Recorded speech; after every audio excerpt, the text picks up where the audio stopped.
Sempat diwarnai ketegangan, puluhan pedagang dan aktivis masuk ke area gedung DPRD Sumsel guna melakukan aksi unjuk rasa mendesak DPRD Sumsel agar mencopot Dirut JSC.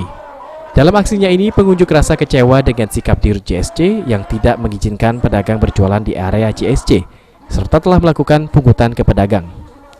Selain itu juga, pengunjuk rasa menilai jika Dirut JSC kurang mampu mengelola JSC dengan benar, yang merupakan aset terbaik di Sumsel bahkan nasional saat ini.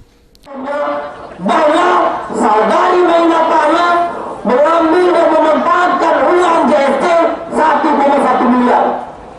Dan uang itu untuk kepentingan pribadi. Kobaran panas, majulah engkau.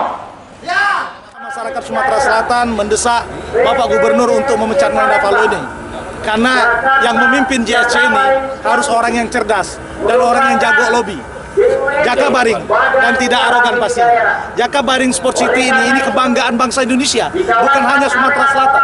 Kita punya venue-venue yang bagus, ya kan? Bahkan satu-satunya di dunia tempat lomba dayung yang ada di dalam kota. Di negara lain tidak ada. Setelah melakukan orasi selama hampir 1 jam, akhirnya Ketua DPRD Sumsel, Anita Nuringhati, turun dari ruangannya dan menemui para pengunjuk rasa. Selanjutnya pengunjuk rasa diajak berdialog dalam gedung wakil rakyat tersebut. Dari dialog yang dilakukan, Anita Nuringhati selaku Ketua DPRD Sumsel merekomendasikan ke Gubernur untuk mencopot Dirut JSC saat ini.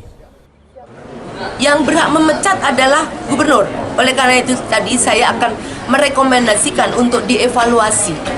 Nah, karena yang berhak untuk mengangkat, memberhentikan itu adalah Gubernur. Ya, dalam RUPS tentunya, karena itu sudah berbentuk PT.